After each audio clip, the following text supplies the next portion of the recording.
사랑하는 생명사랑교회 여러분, 지난 일주일 동안 평안하셨습니까? 오늘 온라인 예배에 참여하신 여러분 모두를 우리 주 예수 그리스도의 이름으로 환영합니다. 오늘은 창조절 9째 주일입니다. 벌써 11월이 되었습니다. 지난 3월부터 우리가 코로나 발생 이후에 8개월, 9개월 이렇게 보내면서 참으로 많은 것이 바뀌었습니다. 그리고 또 지금 그 변화 한가운데 있습니다. 우리 생명사랑교회도 이런 코로나 상황에서 잘 적응하려고 부단히 애쓰고 노력하고 있습니다. 예배초소 위원장께서 우리 전교인 카톡방을 통해서 보고해 드렸지만 지난 목요일에 이제 새로 이전하는 예배 공간 잔금을 다 잘 치루었습니다. 이제 다음 주부터는 당장 인테리어 공사에 들어갑니다. 우리 온 교우들께서 관심을 가져주시고 함께 기도로 힘을 모아주시면 고맙겠습니다. 당회는 다음 주부터 매주 모여서 이렇게 변화된 상황에서 또 변화된 공간에서 어떻게 목회할지 의논해 보려고 합니다. 여러분도 함께 고민해 주시고 좋은 제안들 있으면 또 해주시면 고맙겠습니다. 이제 남은 2달 동안 여러분 한 해를 잘 마무리하시고 또 새해도 잘 계획하시길 바라면서 성부, 성자, 성령의 임재를 알리는 3번의 증언님과 함께 신령과 진정으로 하나님께 예배하도록 하겠습니다.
주님, 우리는 많은 회중 앞에서 주님께서 우리를 구원하신 기쁜 소식을 전합니다.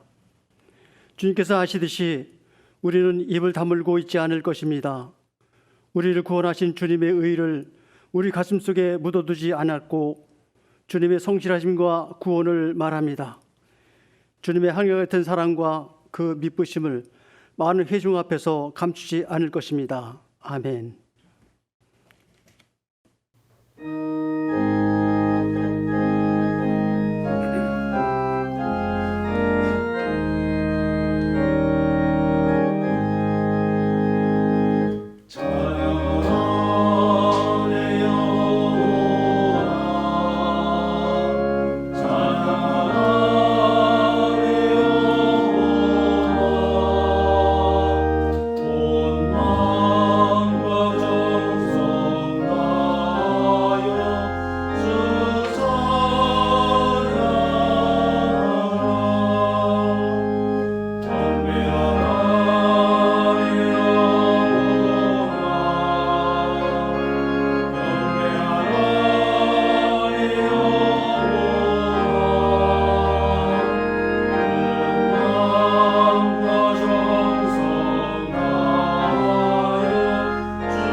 우리가 이 보배를 질그새 가졌으니 이는 이 큰 능력은 하나님께 있고 우리에게 있지 아니함을 알게 하려 합니다. 우리가 사방으로 우겨쌈을 당하여도 쌓이지 아니하며 답답한 일을 당하여도 낙심하지 아니하며 박해를 받아도 버림받지 아니하며 거꾸로 들임을 당하여도 망하지 아니하며 우리가 항상 예수의 죽음을 몸에 짊어짐은 예수의 생명이 또한 우리 몸에 나타나게 하려 합니다. 우리 살아있는 자가 항상 예수를 위하여 죽음에 넘겨짐은 예수의 생명이 또한 우리 죽을 육체에 나타나게 하려 합니다. 아멘.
목회 기도를 이인순 권사님께서 해주시겠습니다.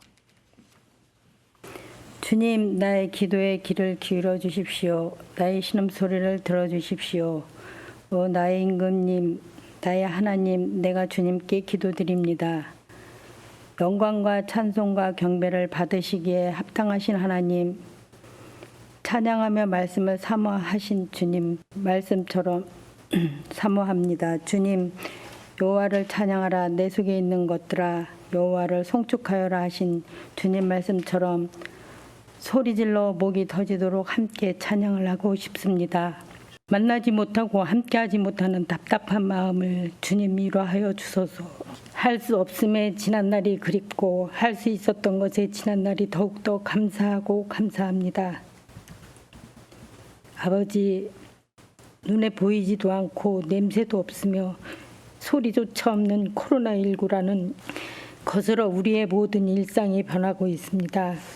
올해는 또 긴 장마와 잦은 비로 물가는 폭등하였고 곳곳에는 상점들이 문을 닫고 전 세계적으로는 너무도 많은 사람들이 희생되었고 지금도 의료진들의 수고는 무엇라 감사의 말을 전해야 할지 모릅니다.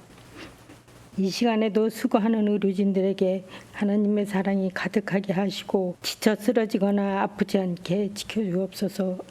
주님 또한 이런 어려움 속에서도 삶을 포기하지 않고 용기 있고 씩씩하게 살아가는 사람들 모두에게 이기는 힘을 주시고 평화로운 세상이 빨리 오게 도와주옵소서. 코로나19 잡는 백신을 만드는 전 세계 박사님들께 지혜를 주시고 다시는 이런 세상이 오지 않게 도와주옵소서.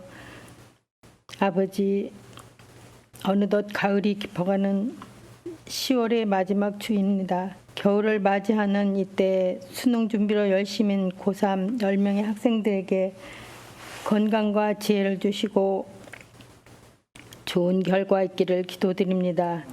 주님, 우리 생명사랑교회를 위하여 기도하고 애쓰는 전도사님들, 모근의 위원들, 성전 이전 위원들, 드러나지 않아도 묵묵히 뒤에서 일하시는 모든 분들께 하나님의 사랑이 충만하기를 기도드립니다.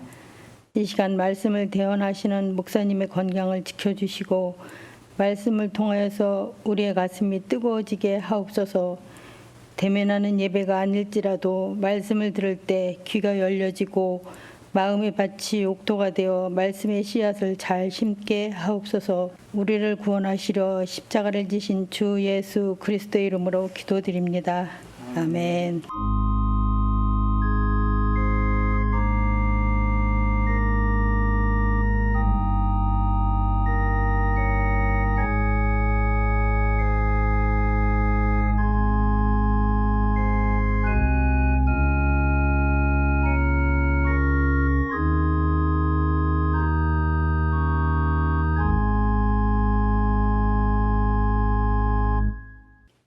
오늘 우리에게 주시는 성경 말씀은 욥기 29장 21절에서 30장 1절 말씀과 시편 115편 3절에서 11절, 누가복음서 17장 7절에서 10절 말씀입니다. 먼저 욥기의 말씀을 저와 함께 한 절씩 교독하시겠습니다. 사람들은 기대를 가지고 내 말을 듣고 내 의견을 들으려고 잠잠히 기다렸다. 내가 말을 맞추면 다시 뒷말이 없고 내 말은 그들 위에 이슬처럼 젖어들었다. 사람들은 내 말을 기다리기를 단비를 기다리듯 하고 농부가 봄비를 기뻐하듯이 내 말을 받아들였다. 내가 미술을 지으면 그들은 새로운 확신을 얻고 내가 돕는 얼굴을 하면 그들은 새로운 용기를 얻었다. 나는 마치 군대를 거느린 왕처럼 슬퍼하는 사람을 위로해주는 사람처럼 사람들을 돌보고 그들이 갈 길을 정해주곤 하였건만 그런데 이제는 나보다 어린 것들까지 나를 조롱하는구나. 내 양떼를 지키는 개들치기도 끼지 못하는 쓸모가 없는 자들의 자식들까지 나를 조롱한다. 다음은 시편 115편 3절에서 11절 말씀을 저와 함께 한 절씩 교독하시고 마지막 절은 함께 봉독하겠습니다. 우리 하나님은 하늘에 계셔서 하고자 하시면 어떤 일이든 이루신다. 이방가의 우상은 금과 은으로 된 것이며 사람이 손으로 만든 것이다.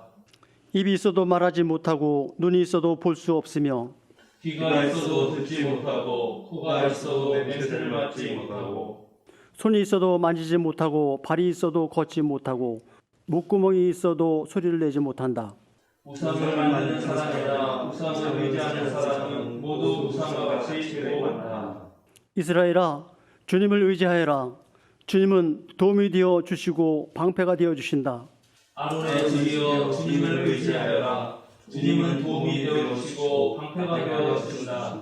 다 같이 주님을 경외하는 사람들아, 주님을 의지하여라. 주님은 도움이 되어 주시고 방패가 되어 주신다. 마지막으로 누가복음서 17장 7절에서 10절의 말씀을 한 절씩 교독하시겠습니다. 너희 가운데서 누구에게 밭을 갈거나 양을 치는 종이 있다고 하자. 그 종이 들에서 돌아올 때에 어서 와서 식탁에 앉아라 하고 그에게 말할 사람이 어디 있겠느냐. 오히려 그에게 말하기를 너는 내가 먹을 것을 준비하여라. 내가 먹고 마시는 동안에 너는 허리를 동이고 시중을 들어라. 그런 다음에야 먹고 마셔라 하지 않겠느냐. 그 종이 명령한 대로 하였다고 해서 주인이 그에게 고마워하겠느냐.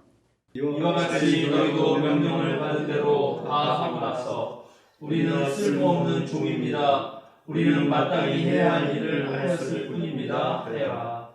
아멘.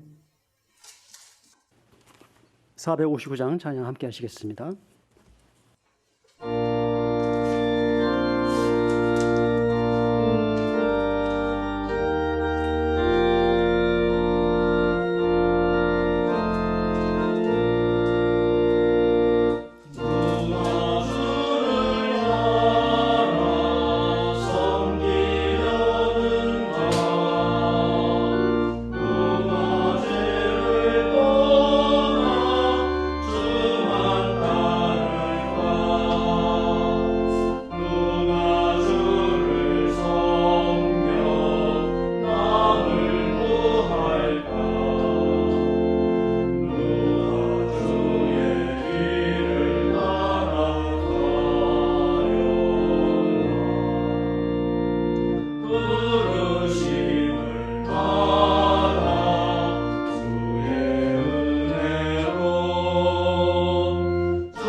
마땅히 해야 할 일이라는 제목으로 한문도 목사님께서 말씀하시겠습니다.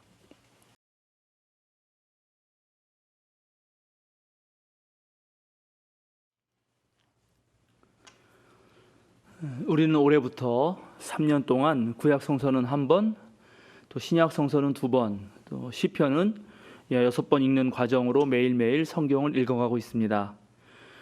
구약 성서는 지금 욥기를 한참 읽고 있는데, 욥기는 우리에게 매우 중요한 또 신앙적이고 신학적인 그런 문제를 제기합니다.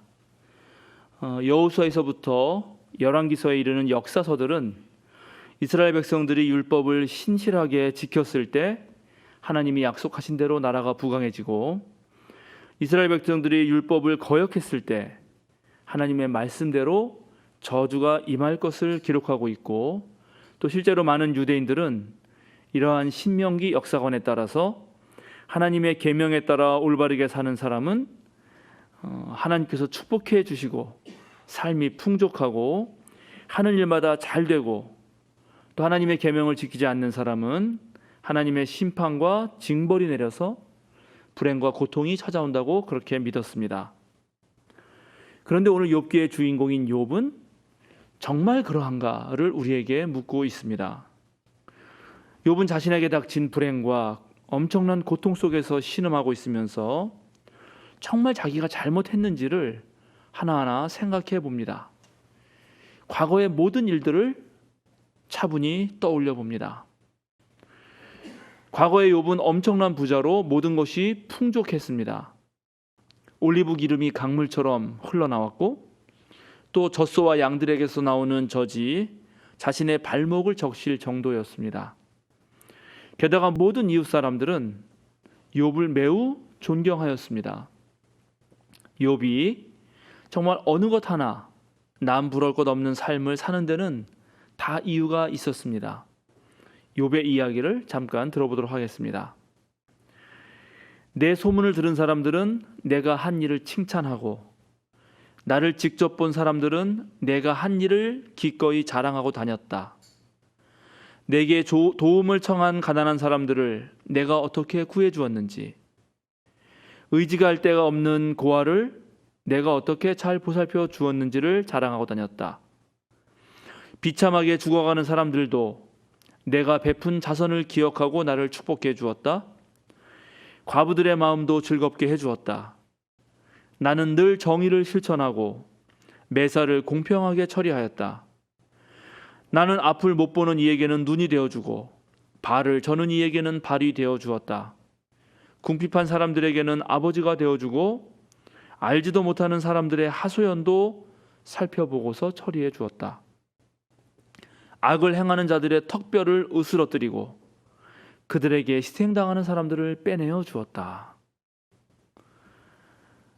욥이 하나님께 축복을 받아서 매우 풍족한 삶을 살고 또 사람들로부터 존경을 받은 이유는 바로 이렇게 욥의 삶이 매우 도덕적이고 윤리적일 뿐만 아니라 아주 놀라운 사랑과 은혜를 남들에게 늘 베풀었기 때문입니다. 또 악한 이들은 물리치고 공경에 처한 사람들을 구해 주었기 때문입니다. 이때까지만 해도 욥도 내가 하나님 말씀대로 잘 살면은 모든 축복을 하나님으로부터 받을 것이라고 그렇게 굳게 믿고 있었고, 또 그래서 자신은 하나님한테 잘못한 게 없기 때문에 너무 제가 율법을 잘 지키기 때문에 불사도처럼 아주 오래오래 살 것이고, 또 사람들은 계속 자신을 칭찬할 것이고, 또 자신의 지혜로 많은 이들에게 도움을 주리라 그렇게 생각을 했습니다. 그런데 어느 날 상황이 완전히 달라졌습니다. 오늘 우리가 읽은 구절처럼 한순간에 욥의 모든 것이 무너져 내렸습니다. 이제부터 욥의 입에서는 한탄과 탄식이 이어집니다. 그런데 이제는 나보다 어린 것들까지 나를 조롱하는구나. 내 양떼를 지키는 개들 축에도 끼지 못하는 쓸모가 없는 것들의 자식들까지도 나를 조롱한다. 정말 욥기를 하나하나 읽어보면 구절마다 얼마나 욥이 큰 고통과 괴로움에 시달리는지 우리는 알 수 있습니다. 고통의 바다 한가운데서 욥은 묻습니다. 왜 나에게 이런 불행과 고통이 찾아오는가? 여러분은 어떻게 생각하십니까? 만약 여러분이 매 순간 하나님의 뜻에 따라서 정말 열심히 살았는데 욥처럼 고통이 연속적으로 찾아온다면 그때 여러분은 정말 어떻게 하시겠습니까? 그때에도 하나님을 찾고 하나님을 떠나지 않을 수 있을까요? 고통으로 가득 찬 세상에서 정말 신앙이란 무엇일까요? 신앙에 대한 대답은 정말 어렵습니다. 그러나 저와 여러분은 오늘 우리들의 삶의 뜻을 두고 진지하게 묻고 있는 이 욥의 질문에 대답해 보아야 합니다. 그런데 저는 오늘 욥기를 읽어가면서 계속 마음에 하나 걸리는 부분이 있었습니다. 성서는 욥기를 시작하면서 욥을 이렇게 소개합니다. 우스라는 곳에 욥이라는 사람이 살고 있었다. 그는 흠이 없고 정직하였으며 하나님을 경외하며 악을 멀리하는 사람이었다. 그리고 욥에 대한 이 소개는 곧 이어 나오는 하나님의 입을 통해서도 확증됩니다. 하나님이 천상회의에서 모든 천사들, 사탄까지 다 불러 모아놓고 너희 세상을 다 돌아보았느냐 하면서 이렇게 말씀하십니다. 너는 내 종 욥을 살펴보았느냐? 이 세상에는 그 사람만큼 흠이 없고 정직한 사람, 그렇게 하나님을 경외하며 악을 멀리하는 사람은 없다. 욥기 29장을 보면 정말 이러한 소개처럼 욥 스스로 말하는 자신의 행실은 정말로 완벽해 보입니다. 누구에게나 존경받을 만합니다. 그런데 제가 욥에 대한 소개와 욥의 행실에 대한 묘사를 들으면서 마음이 불편하고 왠지 걸리는 것은 실제로 이런 사람은 이 세상에 없다는 것입니다. 정말 찾아볼 수 없기 때문입니다. 세상 모든 사람에게 칭찬을 받는, 그래서 정말로 성인의 반열에 들 법한 사람도 사실은 완전할 수 없습니다. 사람은 누구나 실수하는 존재이고 또한 사람은 욕망의 노예이고 사람은 자신도 모르는 사이에 죄를 범하는 존재입니다. 욥이 상대적으로 다른 사람들보다 훌륭한 점이 많았고 또 정말로 존경받을 만한 것이 아주 탁월하게 있었을지라도 그가 절대적으로 완벽할 수는 없습니다. 완전이라는 말, 완벽하다는 말, 흠이 없다는 말은 오로지 하나님에게만 쓸 수 있는 말입니다. 정말 세상에 완벽한 사람은 없습니다. 단 한 사람도 없습니다. 그런데 놀랍게도 우리는 다른 사람들과 비교하면서 상대적으로 봤을 때 뛰어난 사람은 자신도 모르게 자신을 절대화하는 경우가 있습니다. 오늘 욥도 자신은 불사조처럼 오래오래 살 것이고 나의 정력은 쇠하지 않고 또 사람마다 자신을 칭찬하고 뿌리가 물가로 뻗은 나무처럼 언제나 나는 푸를 것이다 그렇게 생각합니다. 그렇게 자신을 완벽한 사람이라고 여기고 있을 때 바로 욥에게 엄청난 불행이 찾아온 것입니다. 완전할 것 같은 완벽해 보이는 그 인생에 균열이 갔을 때, 균열이 가서 그 인생이 무너지고 쓰러질 때 그때의 그 좌절과 고통, 실망과 슬픔, 괴로움이 얼마나 클까요? 저는 오늘 욥기를 읽으면서 자신은 실수하는 존재라는 사실을 아는 것이 얼마나 중요한가를 다시 한번 역설적으로 느끼고 있습니다. 욥기가 그리는 욥의 모습은 너무나 완벽합니다. 그리고 저는 계속 이것이 마음에 걸립니다. 혹시 여러분 중에도 무슨 내가 잘못하는 게 있나? 나처럼 괜찮은 사람이 세상에 어디 있나? 이렇게 생각하는 분이 계시다면 빨리 꿈에서 깨시는 것이 좋습니다. 그런데 정말로 많은 사람들은 자신에 대한 환상을 가지고 삽니다. 아무리 변변치 못한 외모를 타고난 사람도 늘 거울 앞에서 어딘가 자신의 마음에 드는 그 모습을 보면서 매우 흐뭇해하고 또 그런 모습이 발견되면은 자신도 모르게 연신 셀카를 찍어댑니다. 그리고 그것을 인스타그램이나 페이스북에 계속 올려놓죠. 인생 사진 하나 얻은 것처럼 그렇게 말을 하죠. 사람은 누구나 정말로 자기를 사랑하는 그러한 나르시시스트라고 우리는 부를 수 있겠습니다. 나는 그렇지 않아요, 목사님. 나는 내가 얼마나 못난지, 내가 얼마나 부족한 사람인지 잘 알아요. 그렇게 말할 분도 물론 계실 것입니다. 그런데 그런 분도 실제로 내 자신이 잘못했다는 것을 느끼면 자신도 모르게 무척 부끄러워합니다. 자신이 실수하는 존재라는 것을 안다면 비록 내가 실수하더라도 시도하고 도전해 볼 만한데 실수할까 두려워서 도전조차 못합니다. 이렇게 사람은 자신이 틀렸거나 잘못한다는 것을 견디기 어려워합니다. 그래서 실제로 사람들하고 상대해 보면은 자신이 틀렸다는 것을 확실히 깨닫기 전까지는 절대로 자신의 잘못을 인정하지 않습니다. 그리고 내가 틀릴 리가 없다고 그렇게 생각합니다. 이렇게 인간은 누구나 자신도 모르게 마치 자신이 신인 것처럼, 완벽한 사람이나 되는 것처럼 그렇게 행동합니다. 그래서 실수를 인정하기도 어렵고 실수를 깨달았을 때 무척 큰 자괴감과 부끄러움에 빠지는 것입니다.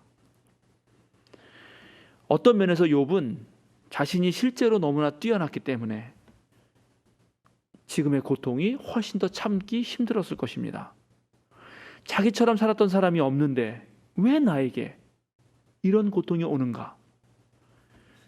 그런데 욥이 몰랐던 것이 있습니다.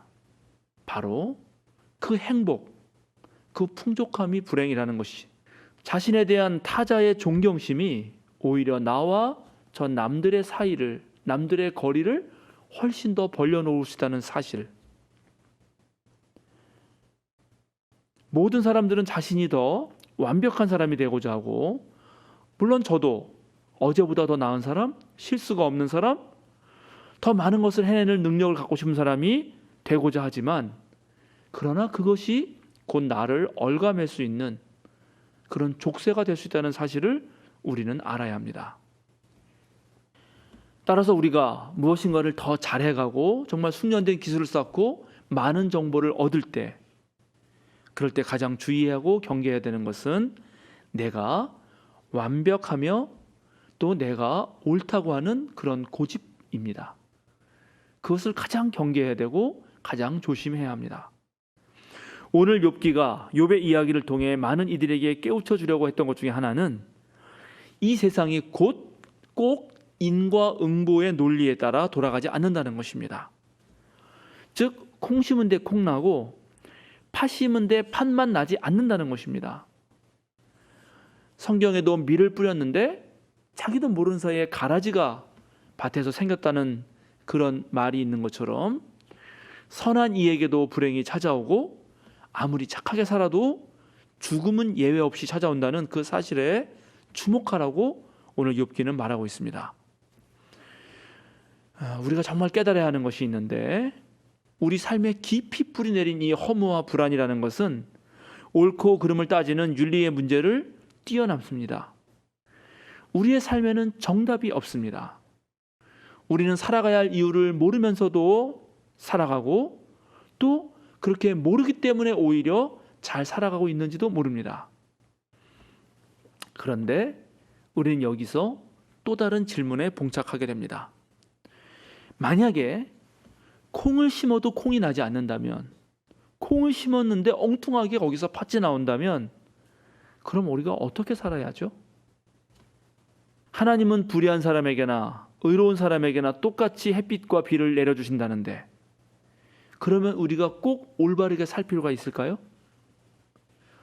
선한 행위가 선한 결과를 보장할 수 없다면, 하나님의 계명을 따르는 것이 나의 행복을 확실하게 보장하지 않고, 또 하나님을 믿지 않고 율법을 어겼는데도 벌을 받지 않는다면, 그럴 때에도 나는 과연 그리스도교 신앙을 유지할 것인가 하는 문제입니다.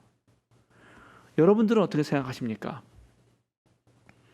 하나님을 아무리 잘 믿어도 세상이 말하는 경제적 부와 사회적 지위를 얻지 못하고 그저 변변치 못한 삶을 계속 살아갈 수밖에 없다고 해도 여러분은 그때도 하나님을 믿으시렵니까? 오늘 욥기는 우리들에게 바로 너희들의 그 신앙의 뿌리가 어디에 있는지를 다시 한번 생각해 보라고 말하고 있습니다. 과연 우리가 하나님을 신뢰하고 따르는 이유는 무엇이며 우리가 살아가는 이 삶의 의미, 삶의 뜻은 어디에 두고 있는가? 우리의 신앙을 인과응보의 논리에 그냥 얹어 놓으면 우리와 하나님의 관계는 사랑의 관계가 아니라 한순간에 장사치의 관계로 바뀌게 됩니다. 사실 그동안 한국의 많은 신앙인들이 이런 잘못을 저질러 왔습니다. 하나님과 우리의 관계를 give and take, 내가 얼마 주면 반드시 저쪽 편도 나한테 얼마를 주어야 하는 그러한 관계로 인식한 것입니다. 하나님께 드리면 하나님도 나에게 줄 것이고 내가 하나님께 드리지 않으면 벌을 내리시는 분으로 그렇게 하나님을 생각했고 또 하나님이 벌을 내리실까 두려워서 신앙생활을 했던 사람들이 제법 많이 있습니다. 또 많은 목사들이 이런 인과응보적 논리를 들먹이면서 사람들이 지니고 있는 그 허무와 불안을 오히려 자극했습니다. 당신이 지금 당하는 불행이 바로 하나님께 잘못했기 때문이라면서 공포심을 불러일으키고 온갖 종교 행위들을 강요해 왔습니다. 그래서 신앙생활이 아낌없이 주시는 무조건적 사랑에 대한 그런 감사와 기쁨, 즐거움에서 비롯된 것이 아니라 혹시 나에게 닥칠 불행을 피하기 위해서 아니면 내가 가진 욕망과 욕심을 더 채우기 위한 그 수단으로 바로 신앙생활했던 것이 우리 한국 개신교인들의 믿음과 삶이었던 것입니다. 그런데 지금은 수많은 사람들이 이런 방식, 즉 인과응보식의 믿음에서 깨어났고 그러자 이제 하나둘씩 교회를 떠나고 있습니다. 그동안 하나님께 벌받지 않으려고 교회 생활 열심히 했는데 주일 성수하지 않아도 헌금 내지 않아도 성서를 읽지 않아도 또 기도를 하지 않아도 사실은 우리 삶이 그렇게 달라지는 것이 없고 또 벌도 받지 않는다는 것을 깨닫자 이제 그냥 교회를 떠나버리는 것입니다. 이렇게 인과응보식의 신앙이 그리스도교 신앙의 전부인 줄 알았던 사람은 그리스도교 신앙마저 버리고 마는 것입니다. 그러나 하나님과 우리의 관계는 그런 방식이 아닙니다. 하나님과 우리의 관계는 마치 연인이 서로가 서로를 사귀듯 서로가 서로를 알아가면서 생생하게 움직이는 그런 살아있는 관계입니다. 때때로 연인이기 때문에 주고받는 것이 있지만 때로는 그냥 주고만 싶은, 그냥 베풀고만 싶은 그런 관계입니다. 상대가 하는 것에 따라서 나도 똑같이 반응하는 것이 아니라 상대가 하지 않아도 나의 사랑은 변하지 않는 그런 관계라는 것입니다. 그래서 오늘 예수님은 이제 하나의 비유를 말씀하십니다.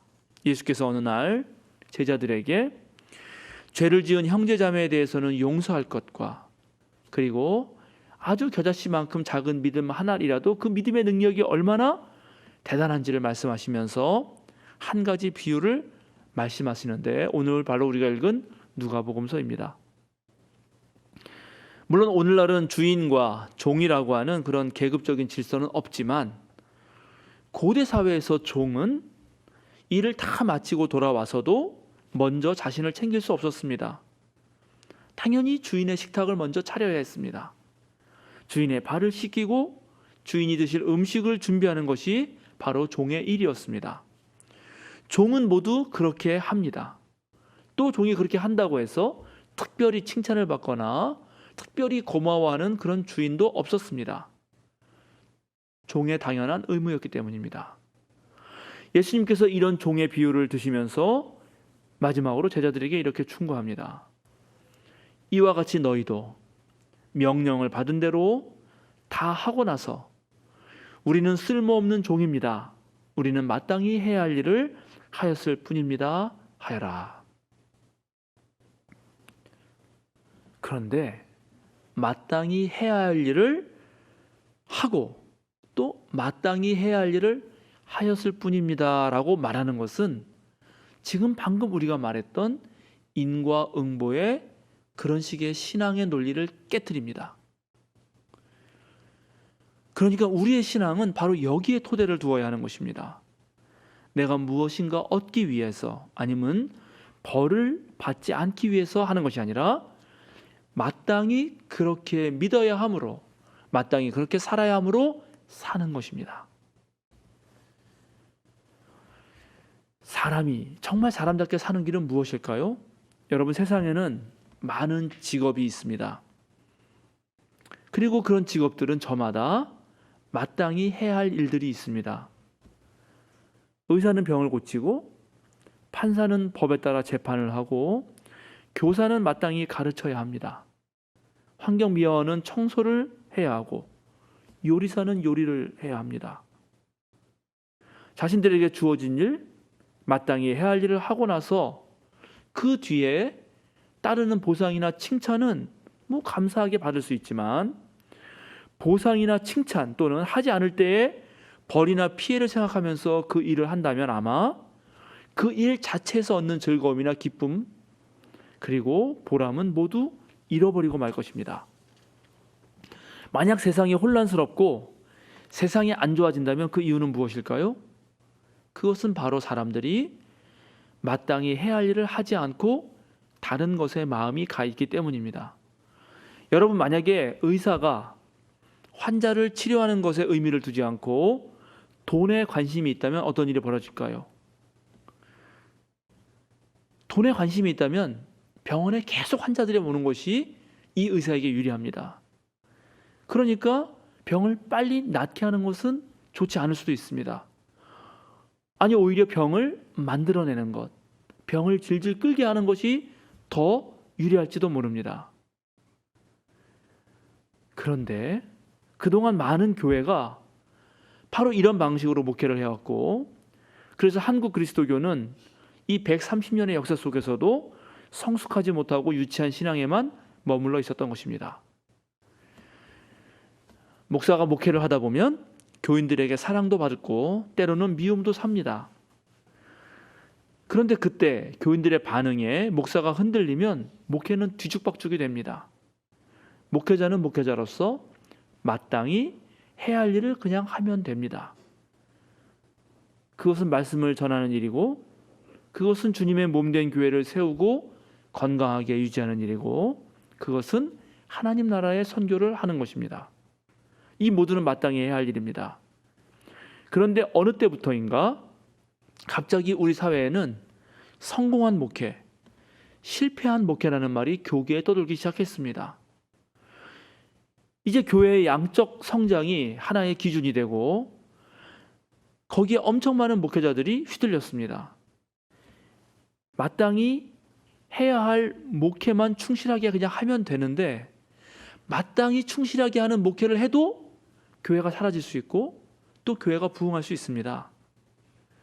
그럼에도 불구하고 그렇게 해야 할 목회를 하는 것으로 충분하건만 세상의 방식대로 이제 남에게 보이려고 목회를 하기 시작한 것입니다. 성공했다는 말을 듣고 싶었던 것입니다. 이런 잘못된 길에 목회자와 교인들이 발을 디뎠기 때문에 그동안 한국 교회는 덩치만 커진 골칫덩이가 되고 만 것입니다. 이제는 달라져야 합니다. 오늘 시편 기자가 말한 대로 우리는 잘못된 우상 숭배로부터 빠져나와야 합니다. 정말 진실되게 하나님만을 의지하여야 합니다. 그리고 그리스도인으로 마땅히 해야 할 일을 하는 사람들이 되어야 합니다. 그리고 그 다음은 모든 것을 주님께 그저 맡기면 됩니다. 마땅히 해야 할 일을 하지 않으면서 하나님께 보상이나 바라고 교회에 다닌다면 그냥 차라리 세상 사람들과 어울려 세상 사람들과 함께 사는 것이 더 나을 수 있습니다. 교회에 다니면서 하나님의 명예를 훼손하느니 교회에 다니지 않는 것이 하나님께 더 좋은 일일 수도 있습니다. 또한 하나님이 무서워서 억지로 교회에 나온다면 그런 인생이야말로 가장 불쌍한 인생이 될 것입니다. 인간은 원래 창조주 하나님 품에 있을 때 참으로 인간다울 수 있고, 창조주 하나님의 말씀에 따를 때 자신의 본래 모습을 회복할 수 있습니다. 본래 주어진 풍성한 생명을 누리는 그 길은 하나님 안에서 마땅히 해야 할 일을 하면 되는 것입니다. 사랑하는 생명사랑교회 여러분, 오늘 예수님이 하신 비유의 말씀에는 엄청난 역설이 녹아 있습니다. 자신의 임무를 충실히 하면서도 저는 정말 쓸모없는 종입니다 라고 고백할 때, 그렇게 고백하는 종이야말로 정말로 쓸모있는 종이 된다는 것입니다. 마땅히 해야 할 것을 충실히 해나갈 때 바로 거기서 엄청난 기쁨과 즐거움이 있고, 그것이 그 사람의 진짜 실력을 키워주고 그것 자체로 큰 행복이 됩니다. 바로 그 일로 실력이 되기 때문에 칭찬이나 보상은 그 뒤에 그냥 따라오는 것이지 그것에 신경 쓰지 않는 사람이 된다는 것입니다. 하나님 앞에서 하나님의 자녀로서 마땅히 해야 할 일을 그저 할 때, 그것도 성실하고 꾸준히 할 때, 그러면서도 할 일은 했을 뿐이라고, 그저 그렇게 하나님 앞에서 제가 할 일을 했을 뿐입니다 그렇게 말할 때 바로 그 자리에서 믿음의 능력이 발휘되고 이 세상이 자신도 모르는 사이에 하나님 나라가 되는 것입니다. 사랑하는 생명사랑교회 여러분, 우리 교회도 마찬가지입니다. 우리는 주님의 몸된 교회로서 주님의 가르침과 주님이 사셨던 그 삶을 재현하고 또 그것으로서 복음을 전하고 하나님 나라의 선교 사명을 감당해야 합니다. 우리는 교회이기 때문입니다. 우리는 마땅히 해야 할 그 일들을 그냥 하면 됩니다. 마땅히 해야 할 일을 했다고 해서 주인이 고마워하거나 칭찬할 것도 아니지만, 마땅히 해야 할 그 일이 우리에게 주어진 것 자체가 기쁨이고 또 그것을 해냈다는 것 자체가 큰 보람입니다. 우리 생명사랑교회가 마땅히 해야 할 일을 하는 그런 교회가 되길 저는 간절히 빌고 있습니다. 우리 교회가 마땅히 해야 할 일을 하고 저는 해야 할 일을 했을 뿐입니다라고 말하는 이들로 가득 찰 때, 그때 우리 교회는 진정한 의미에서 참된 교회가 되는 것입니다. 마땅히 해야 할 일을 다하고 우리는 쓸모없는 종입니다. 그저 해야 할 일을 했을 뿐입니다. 여러분 모두 오늘 하나님 앞에 나아가셔서 그렇게 고백하시기 바랍니다. 함께 기도하겠습니다. 온 세상의 주관자 되시는 하나님, 우리를 주님의 일꾼으로 세우셨으니 우리가 마땅히 해야 할 일을 하게 하여 주소서. 우리는 부족한 종이지만 주님께서 우리를 불러주신 것에 감사하면서 주어진 소명을 이루도록 애써 노력하게 하여 주소서. 보상을 바라고 벌을 피하기 위해 마지못해 하는 것이 아니라 기꺼운 마음으로 주님의 일에 나서게 하여 주소서. 마땅히 할 일들을 해나갈 때 주님의 능력이 우리를 통하여 드러나길 원합니다. 주님의 이름이 거룩히 여김을 받으시고 주님의 명예가 드높여지길 원합니다. 거룩하신 주님, 우리 생명사랑교회를 사용하여 주시고 모든 피조물들에게서 영광 받으소서. 영원한 사랑 가운데 우리를 자유로 이끄시는 예수 그리스도의 이름으로 기도드립니다. 아멘.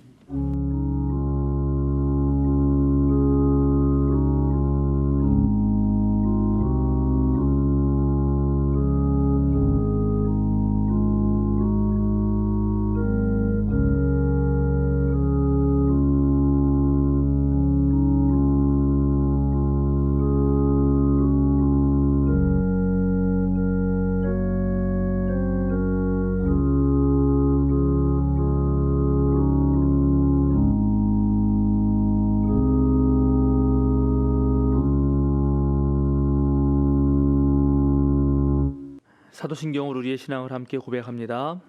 나는 전능하신 아버지 하나님 천지의 창조주를 믿습니다. 나는 그의 유일하신 아들 우리 주 예수 그리스도를 믿습니다. 그는 성령으로 잉태되어 동정녀 마리아에게서 나시고 본디오 빌라도에게 고난을 받아 십자가에 못 박혀 죽으시고 장사된 지 사흘 만에 죽은 자 가운데서 다시 살아나셨으며 하늘에 오르시어 전능하신 아버지 하나님 우편에 앉아 계시다가 거기로부터 살아있는 자와 죽은 자를 심판하러 오십니다. 나는 성령을 믿으며 거룩한 공교회와 성도의 교제와 죄를 용서받는 것과 몸의 부활과 영생을 믿습니다. 아멘. 함께 찬송 462장 하시겠습니다.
사랑하는 생명사랑교회 여러분, 어깨를 쭉 펴고 똑바로 서십시오. 세상으로 당당하게 그리고 힘차게 나아가십시오. 자유인으로 사십시오. 우리가 마땅히 해야 할 일들을 해나갑시다. 지치지 말고 포기하지 말고 끝까지 해냅시다. 함께 축도하겠습니다.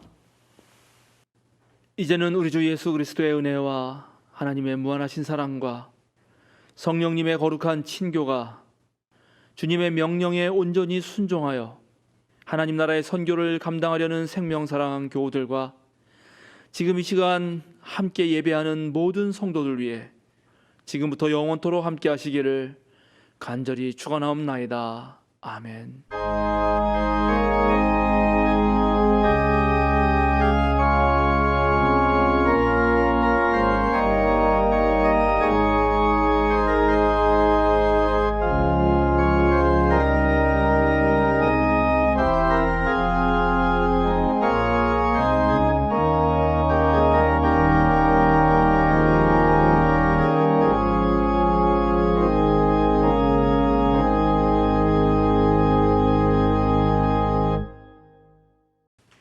오늘은 창조절 9째 주일입니다.